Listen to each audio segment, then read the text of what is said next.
Hi, friends. I have something I want to tell you today.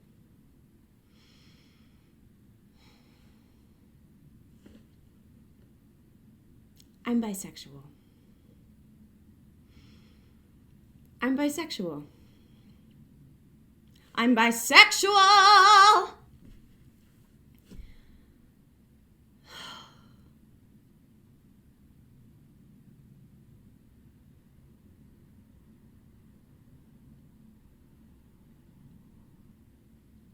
I don't know what else to say. End of video. When I first started YouTube, I would have never have expected that I would be making a video saying something like this. I would have never have thought that I would ever get to know myself enough to say something so deep about myself. And it's been a long time coming. I feel it in my chest. Strangely, my heart isn't racing. My stomach isn't trembling, but I feel pressure in my chest. I'm okay. I want this video to be not edited as much like all my other shit. Hi, my name is Emily Martinez, and you're at the home of the Forever Theater Kid, where my mission, ever since I've started YouTube and really gotten into it, has been about celebrating this hot mess we call life, as I used to say, and I think I'll continue to say. But also, I discovered that my why, no matter how many times I've reworded it, has always been about creating a space where people feel safe to embrace their authentic selves and to make them feel like they're home. I feel like I do that in my everyday life. I feel like, or at least I try, and I've always wanted to create an online community that does that too. But every time I would write it down, every time I would say it out loud, it always felt like I was trying to say it to myself. It felt like I was always trying to say, Emily, you're safe here. Emily, you can be authentic. Emily, you can be yourself. You can lead the life that you've always wanted. And I always shied away. I always backed down. I always closed that door and said, no, other people can. I'll just stay here and watch. But I'm here today to say that I am queer. And at this time, I identify as bisexual. And it's been a year since I finally said that to myself. I am 32 years old, and I've just said it to myself. I don't think you heard that, but the wind literally just gusted up and hit my windows as if to be yes, bitch, you said it. I've written some notes down just to help guide me, so this isn't the longest video ever. But yeah, hi, this is me. Got my little pin here, my little bisexual pin. And this bisexual haircut. The energy is strong. So, 32 years old and finally coming out to myself. What is that? Well, apparently it's something that's not so uncommon, especially in women. 2020, as I think for a lot of people, most people, was really a year that I was forced to look in the mirror and to start seeing myself for who I really am. I felt trapped in my own body. I thought it was only because of certain roles I had taken on in my life, or certain roles that I felt had been put upon me by either friends or family, partners, past partners. It always felt like I was just so close to getting it, to being there, and to just understanding more about myself. but I never quite grasped it. But I just felt like there was something trying to speak to me in my heart and in my soul, and I wasn't listening. And so I journaled a lot. I was in therapy, and nothing just felt, I wasn't fucking getting it. And I started doing, I don't know if you can see this, but I started doing The Artist's Way by Julia Cameron. And there was one part in it that said, like, different fears that you have about doing this. And this book is really all about journaling and about figuring out the inner artist. And, there was one part that was just like, you might be saying to yourself, I'm afraid I'm going to be gay by the end of this. And I was like, yeah, I'm afraid of that. But what I've realized is that people who are straight normally don't ever have that thought. But yeah, it was through a lot of conversations with some very close friends and lots of conversations with Gabe that I've always felt comfortable talking about my sexuality with my husband. And if anything, like, I felt very safe to do so. I never felt judged. I never felt like I was going to be left. I never felt unworthy. It always just felt like, yeah, like, I'm not really straight, but like, I don't know, I'm with you and I love you. So, it's like, I don't know. That would kind of always be like where it ended. I was always saying how, like, just different people are beautiful. Like, and the attractiveness of different people are beautiful. Maybe I should say what bisexuality is. That might be useful. So bisexuality is when a person feels attraction or love for people of different genders. I meant to say of multiple genders. Different genders, that made it sound like I was saying I was straight. Of more than one gender. It's kind of a beautiful umbrella term for so many other identities within the LGBTQIA plus community. I finally feel like, at least at this point in my life, that I found a term that feels like it's sticking. In my life, I've always felt different. I've always felt like, not that I was the odd person out, but always just a little, like, just feel a little different from everyone. But that was always kind of cast aside, not out of cruelty, but I think just like, oh, Emily's a lot younger than us, or Emily's just an old soul, or, just different types of identifying traits, or Emily's just a tomboy, or all of this stuff. Emily wears a lot of overalls. And it wasn't until high school that I felt like I started really asking some questions that I was afraid to ask of myself. I remember going to a friend. We're no longer friends anymore, so I'm not going to name her or anything. But I remember speaking to a friend in a bathroom while at like a sleepover, saying like, I think I might like girls, but I also like boys, and I'm scared.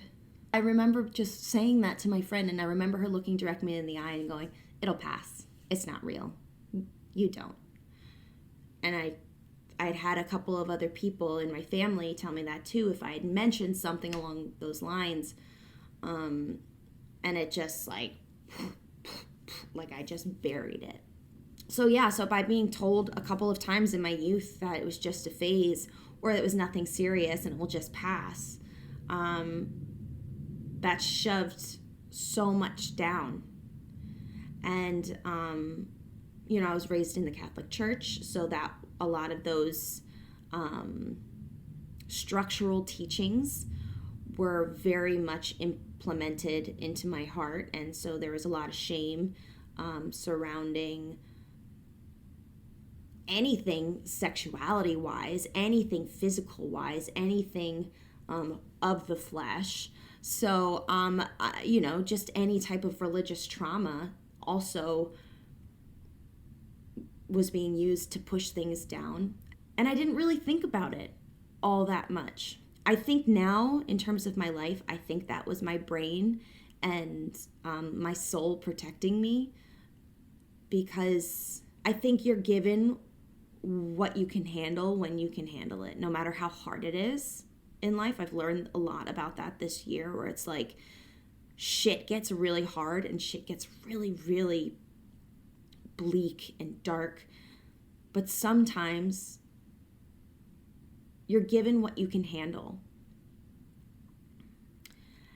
And I don't know if I would have been able to handle this when I was young. I don't know if mentally I would have been in a place where I could have accepted myself. I don't know. And I'm afraid of what would have happened to me if I had been brave then. Or at least brave in the terms of coming out. I think it was brave of me just like living my life any way I had to survive. And that's not to say that I didn't receive a lot of love growing up. I received so much love growing up, but also with that love, I felt like I need to please people constantly to deserve the love. And a lot of the times that means not allowing myself the things that I need to make other people comfortable.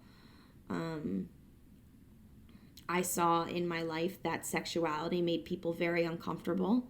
So I pushed it down. I didn't feel safe. I didn't feel safe to say it. And that's the truth. But I feel much safer now. And it's so strange to say it to the ether, but it's also not strange. A year ago, I'm really hoping that this comes out tomorrow. But if it doesn't, that's okay. On February 7th, 2021, I watched a video by the incredible Carrie Dayton. And it was her coming out video.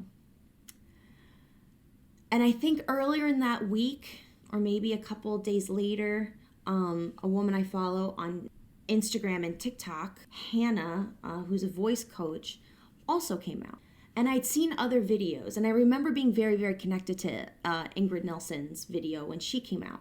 And all these people are around my age. And I remember just thinking, you can do that so late? Like, I thought if you were going to come out, you kind of got to come out in your 20s, or mum's the word.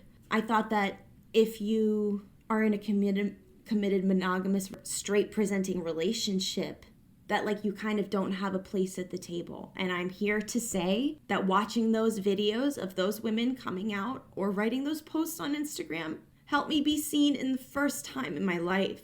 TikToks of women explaining like, am I the only one who feels this way? Has anyone else spent the majority of their life identifying as a heterosexual person, but as they got older, realized that maybe they're a little bit less heterosexual than they thought, and maybe a little bit more pansexual or bisexual, but now they're in a very loving, committed heterosexual relationship with someone they adore and don't want to not be with, so they don't really see the point in coming out because it's not going to change the way that they live their life. And as a queer person in a cis-het relationship, they'll never understand or go through some of the struggles that people in non-cis-het relationships will have gone through and continue to go through, and so they don't feel like they deserve to take up space at the LGBTQIA table. You know, you feel queer, but maybe not queer enough to sit at the table because you didn't have to fight like so many people before you, that your life has been straight presenting in a way that you were never in danger. You haven't experienced so much of the torment that so many people in the queer community have experienced, so you feel like you're not worthy enough to be at the table with them. What place do I have to sit here amongst people who have fucking had to survive so much more than me? What's important is that that little thought, that big thought, is not true. It's not true. It's a thought, it's not a truth. If you feel the tiniest bit queer, you are welcome at the table. That's the whole point of the queer community, is creating a space where people feel safe to be themselves. And I honor lengths that the queer elders before me have endured so that I can make this video today. So that I, as a white woman who have experienced so much straight privilege and benefited from a society that only caters to white cis hetero couples, but still have been able to discover who I am because I have a partner who is so fucking wonderful, and friends who have held me up and said it's okay. I wouldn't be here without the struggles, especially that the Black trans people of our community, my community, this community, have laid the groundwork, have laid down their lives, have laid down and have sacrificed everything so that people like me and more can make this video, can make a video like this. I've always felt such a strong connection to the LGBTQIA plus community. My uncles are gay. I grew up just seeing their love, and one of my uncles, my Uncle David, passed away a couple of years ago. And I feel him like right here with me, basically being like, get it together. But, you know, I grew up with their commitment to each other in my life, and always seeing that as good, along with all the other straight relationships in my life. And I'm so grateful that I had that. And I think that's a privileged thing to have, because I didn't see bi representation on TV. I didn't see it. I only started understanding that I could be who I am because I started seeing people on TikTok and on YouTube and on Instagram that are like me. And so when people say, like, why are we making coming out videos, and rightfully so, when people ask these questions, like, why do we have to make coming out videos? Why do we have to make coming out posts? Why does it matter? Why does it matter? Why does it matter? It matters because it can save somebody's life. You can do whatever it is you want. You don't have to make a coming out video. I toiled with this idea for a year, but I've realized in the past couple of weeks when I was sitting deciding, do I do this? Do I not do this? Do I do this? Do I not do this? Like, why does it matter? Why does it matter? Are you doing it for views? Are you doing it for attention? Like, why are you doing it? And I realized, I was like, that's the same fucking voice I've heard my whole fucking life of saying, why do you need to tell anybody? You're fine. You've got a boyfriend. You've got a husband. You've got it, like, you're fine. Nobody needs to know. That's the same voice, in my head at least, that pushed everything down from when I was a little girl. And I say, fuck you to that voice. Fuck you. Because my story is important. If I can be authentically true to myself in this moment, and I help one person, I help one Emily, if I help one other Emily see herself, see themselves, sees herself, see himself in someone just having a moment of bravery, then that's enough for me. Because those women before me have done it, and they made me brave. So thank you, Carrie. We talked a little bit in DMs, but I don't know if you'll ever understand just your video of saying that you're in the queer community. Like, I don't know if you'll ever know what that did for me. Thank you, Hannah. Thank you, Capri. Capri is such a wonderful resource for people in the bi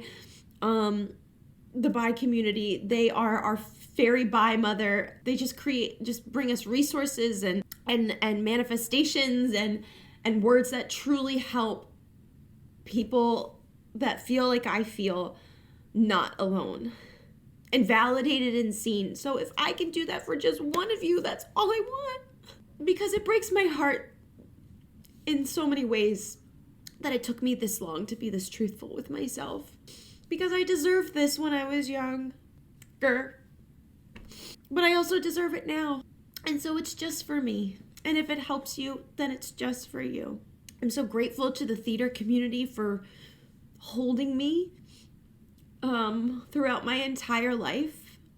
For when I couldn't find the words for who I was, and held me despite the internalized homophobia that I am still working through. And I think I will be working through for a long time, because we were raised in a society that says you're not enough, get out. And we're not saying that anymore. Because life is too fucking short. And we only have one life, so we deserve to be who we are and to do what we fucking want, to play the sports we want on the teams that we want, to go into spaces and to feel safe, to go into spaces and to feel seen, and to be heard. I want to be better. I want to live a life of authenticity. I want to live a life that I can look back on no matter when I die and go, I did that. I did that.